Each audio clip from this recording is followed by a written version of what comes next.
ए school समस्त शिक्षक शिक्षयित्री एवं आम निकटरे उपस्थित समस्त छात्र छात्री अभिभावक एवं ए गाँव समस्त बुद्धिजीवी एवं ग्रामवासी बंधुगण को मोर आंतरिक अभिनंदन एवं कृतज्ञता ज्ञापन करुछि। आपण माने जानती जे शिक्षा होची आमर मनुष्यर सबुठारु होची मानदंड। शिक्षा विहीन मनुष्य साधारणत इतर भाव में परिगणित होता है। तेणु शिक्षा होची आम चिंता चेतनार उज्ज्वल नक्षत्र। जो लोक माने शिक्षा ठारू दूरे रही चक्षु थिले मध्य से माने अंध।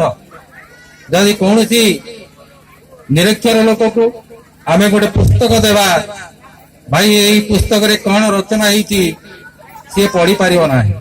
तेणु भगवान के सृष्टि रे तांको चक्षु दिया किंतु चक्षु थाई कि मध्य से अंध।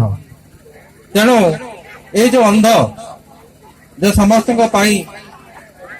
लगी मूर्ख लोकों जो अंध बोली कि गोटे अपप्रचार चली जो अभिभावक माने पढ़ी तो भल कथा जी न पढ़ी जदि चक्षु जदि दृश्यमान हम ताले से पिले मान को पढ़ा दरकार।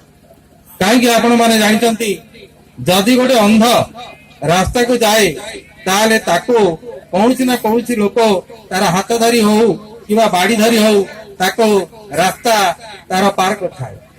तेणुक घरे जदि कौन अभिभावक सी चक्षु थी जाए अंध अच्छा किंतु से अंध केतेबेले उन्मोचित हम ना सेतेबेले छुआ माने आसिबे विद्यालय पाठ पढ़े।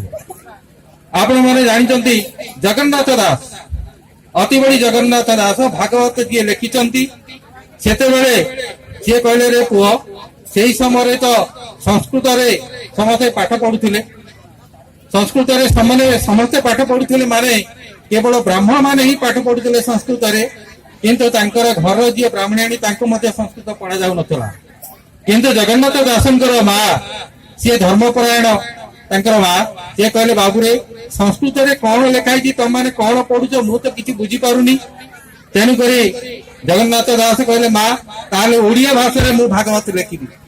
तेणुक सी कौन कले ना संस्कृत अभिकल अनुवाद करी एवं आमर ओडिशार जो चलनी अच्छी जो आध्यात्मिक चिंता चेतना अच्छी ता भीतर सी समृद्ध करी सुंदर भाव में गोटे भागवत लिखिले।